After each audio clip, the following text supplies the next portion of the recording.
Shaft, Cardi B's former manager, yes, the same dude who sued Cardi for $10 million and was countersued for $15 million, has ties to material from a 50 Cent documentary project.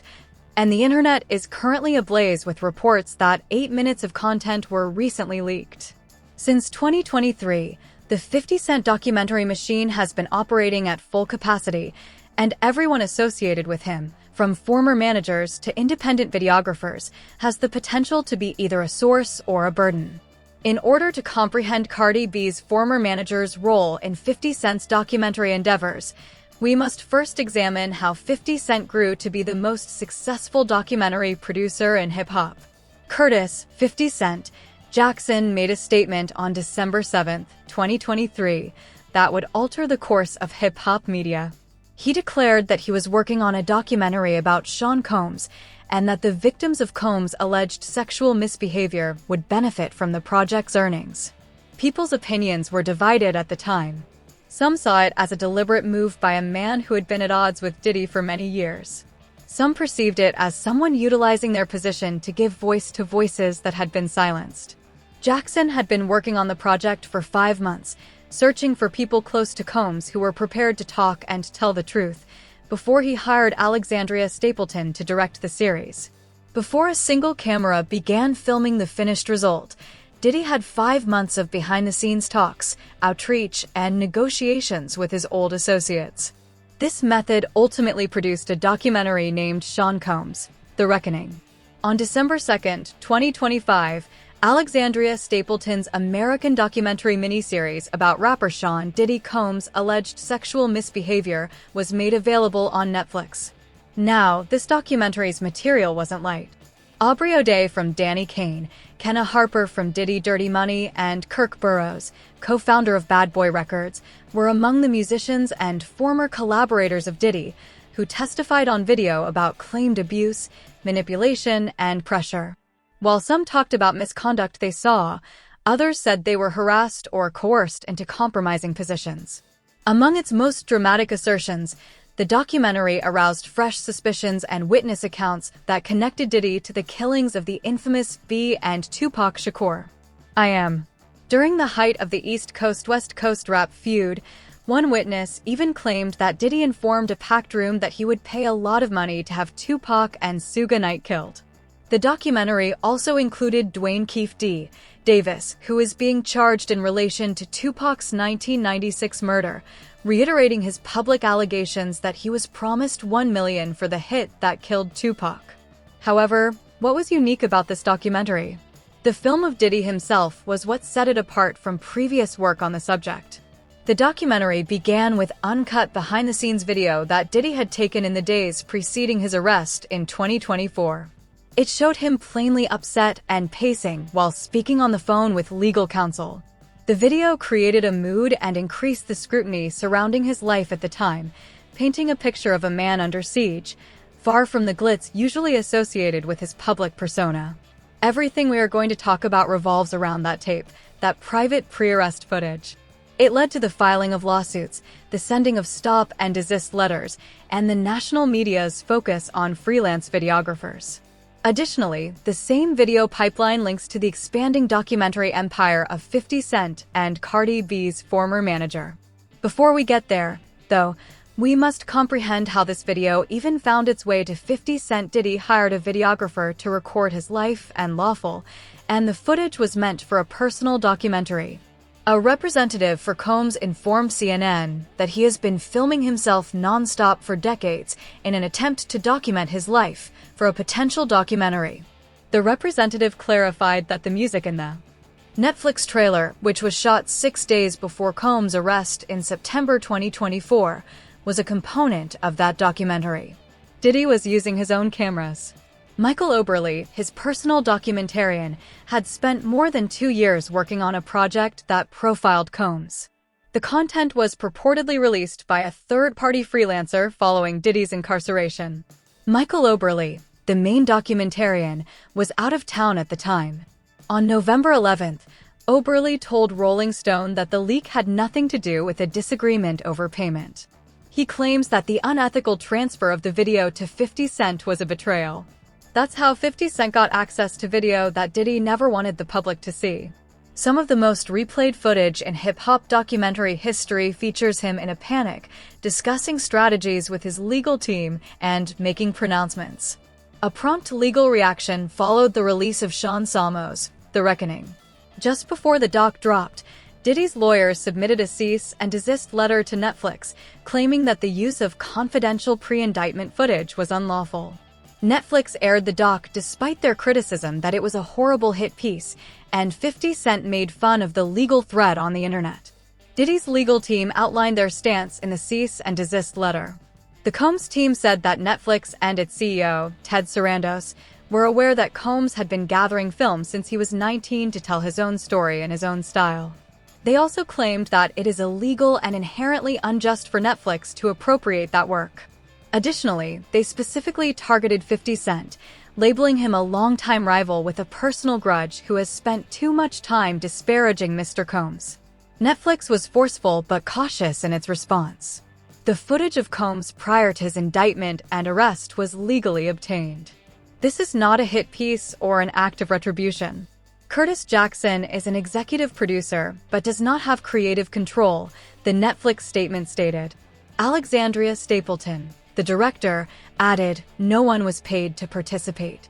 Regarding the video, she remarked, "It came to us." The figures tell their own narrative. The series was viewed 21 times in the 6 days following its publication. We lawfully acquired the material and have the required rights. The documentary received over 51 million views during the week of December 1st to 8th, 2025, making it the second most viewed Netflix title after Volume 1 of the 5th season of Stranger Things. Despite legal threats, the documentary became a cultural event. "I don't understand why he filmed himself, but I'm glad he filmed himself," 50 Cent wrote in the description of a video he shared on Instagram. When critics called his involvement petty and accused him of using the documentary as a weapon against Diddy, 50 Cent said he fully accepts it. He said, "I accept it. I'll accept that. I'll put that on. I'm alright. I've become accustomed to my pranks on social media. That's the only thing." The rapper maintained that his engagement was more of a reaction to the rest of the industry being silent for too long, despite the fact that many believed that 50 Cent's involvement made sense given his contempt for Diddy. "You would assume that everyone in hip-hop is okay with what's going on if no one is speaking up," he stated. However, the legal difficulties extended beyond Diddy. A former sex worker who was allegedly harmed by Sean Diddy Combs filed a lawsuit against Netflix and 50 Cent for his portrayal in the documentary series, alleging that the movie selectively edited his tale. Some of the most unsettling accounts in the Netflix series were provided by Clayton Howard, a sex worker who was allegedly hired by Combs for sex parties with Cassie Ventura. In the new lawsuit, Howard focused on Netflix and 50 Cent, alleging that they deceitfully persuaded him to participate in the documentary by promising to tell a complete and truthful account, then broke that agreement with the final cut. This lawsuit created a new front. This is where the pipeline of leaked footage, documentary ambition, and industry connections starts to get complicated and starts to lead back to Cardi B. It was no longer just Diddy versus 50 Cent. Participants in the documentary itself were now claiming their stories had been manipulated to serve a narrative. You have to go back to 2015 in order to comprehend Cardi B's role in all of this. In 2015, Cardi B's previous manager, Clenard Shaft Raphael, joined her life and started working with her. In 2014, while Cardi B was still working as an exotic dancer, Shaft started managing her and arranged for her to join the cast of VH1's Love and Hip Hop reality show.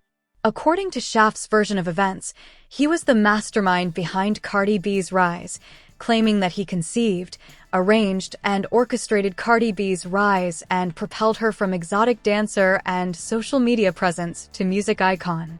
According to the lawsuit, Cardi B had roughly 100,000 Instagram followers prior to meeting Shaft, and she had neither whipped nor performed music.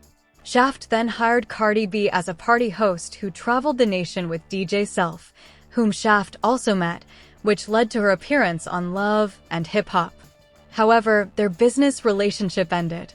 The manager claims that by the end of 2017, Cardi B's stylist told her that Shaft was defrauding the hitmaker by making side deals at her expense, and that the star then told her rapper fiancé Offset about what she had been told.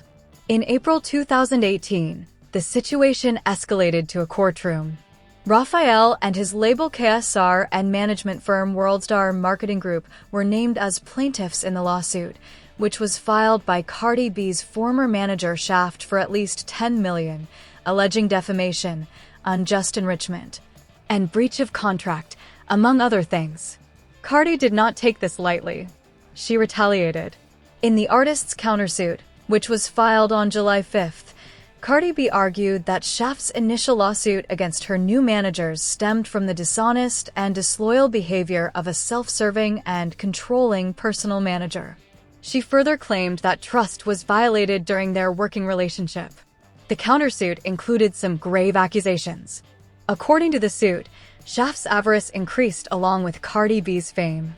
Shaft showed a growing willingness to lie, exploit, and take advantage of Miss Almanzar, and he was able to do so by having total control over all legal documents. This legal battle between Cardi and Shaft resulted in a massive paper trail, court documents, public statements, and Instagram live videos.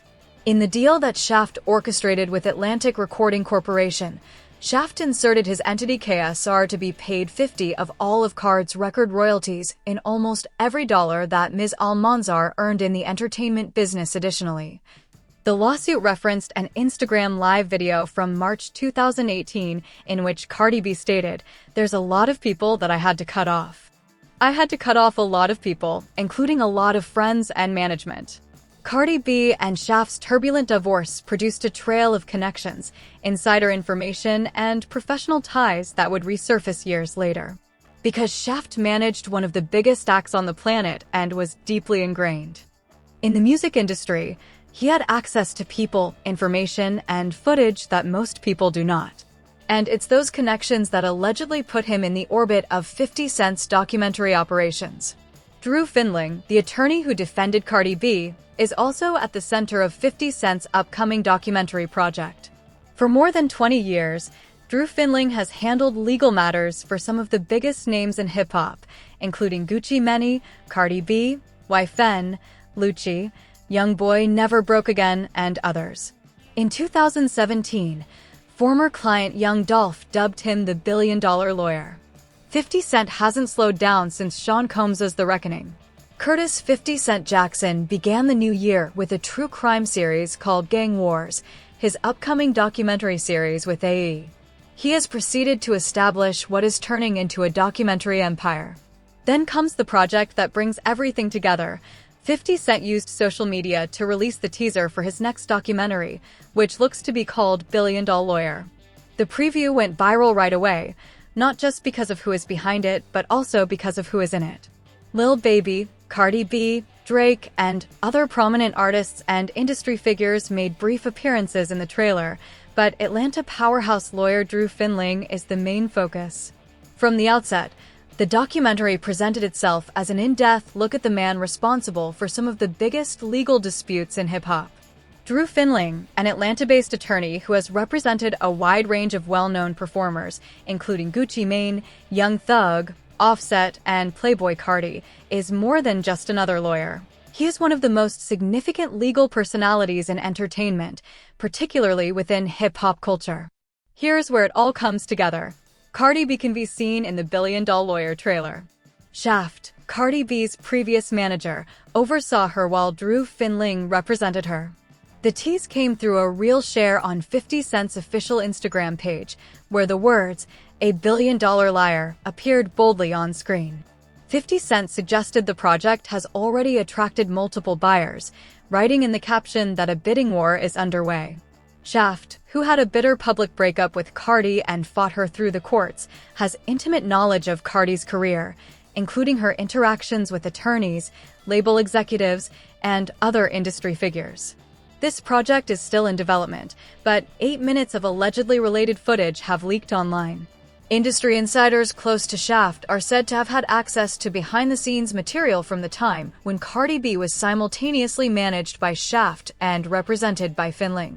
The pattern is similar to what happened with the Sean Combs' The Reckoning footage. Before the official release of the documentary, the 50 Cent's model for documentary production has made this kind of thing almost inevitable.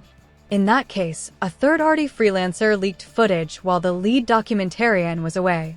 In this case, a former manager with industry access and a grudge allegedly became the conduit for footage reaching the public.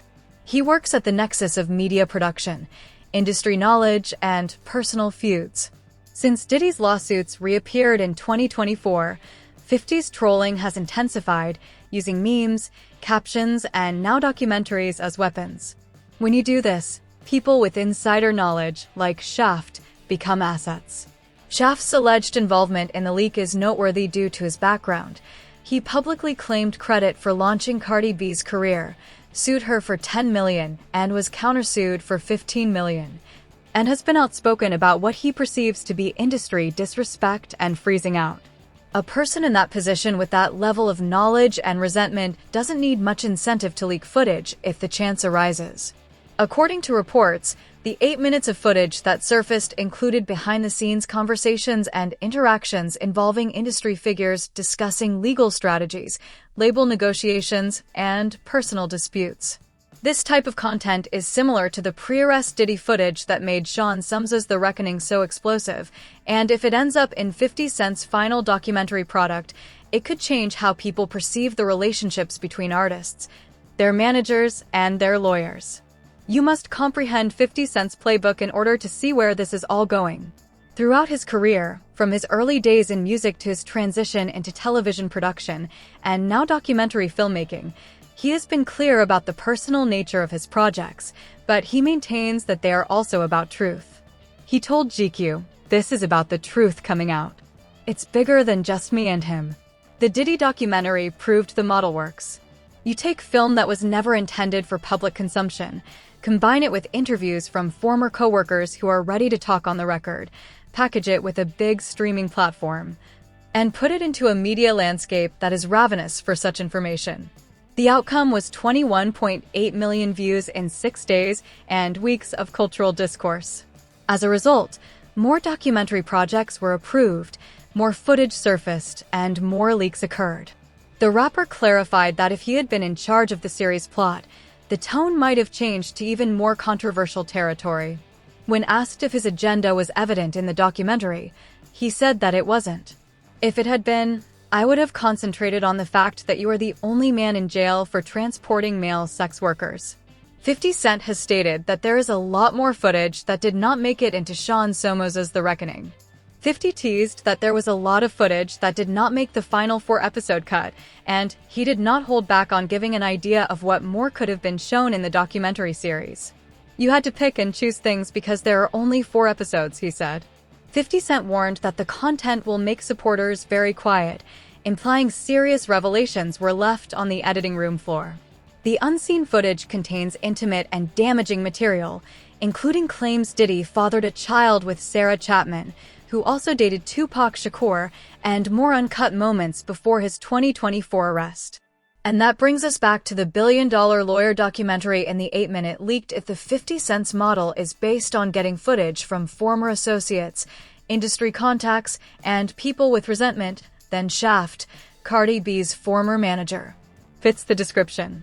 Shaft was motivated, knowledgeable, and had a history of publicly clashing with one of the biggest names in the music business. The pattern is evident.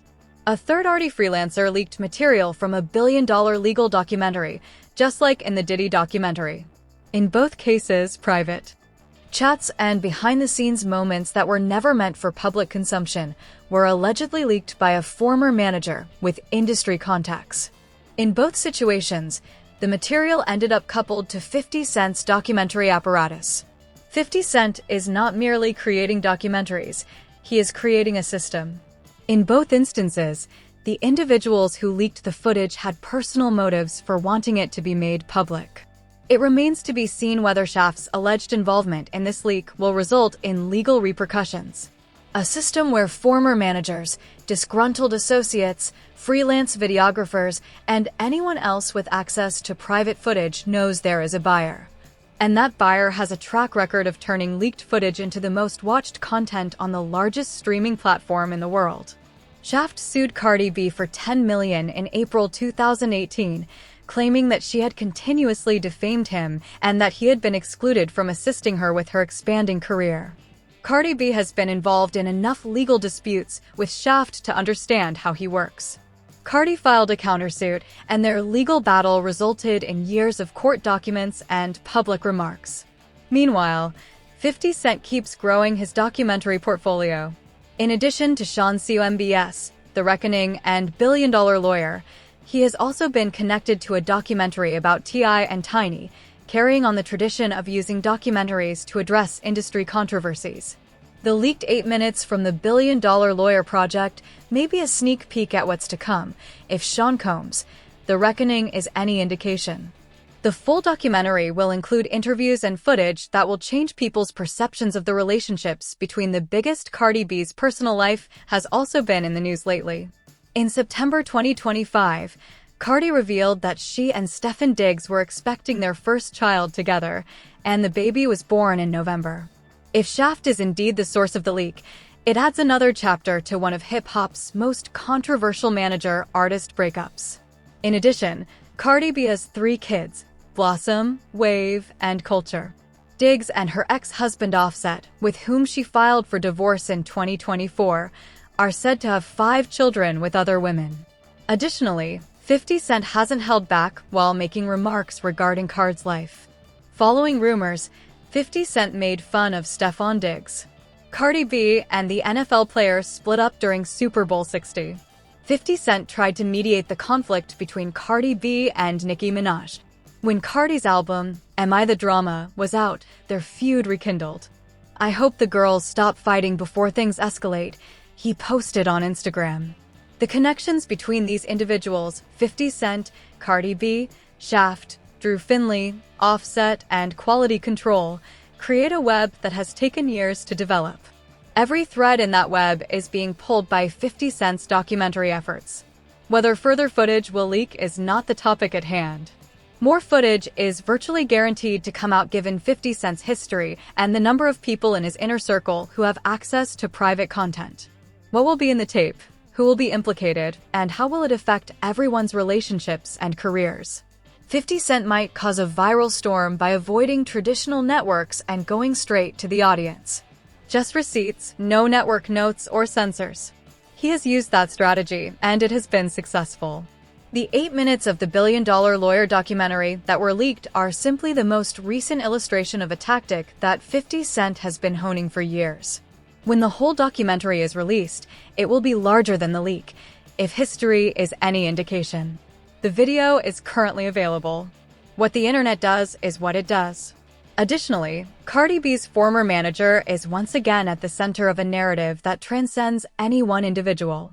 What began as a management conflict in 2017 has evolved into a much broader discussion about access, power, and narrative control in hip-hop. With new material in the vault and other films in the works, 50 Cent is once again at the heart of that discussion. We are there. Keep an eye out.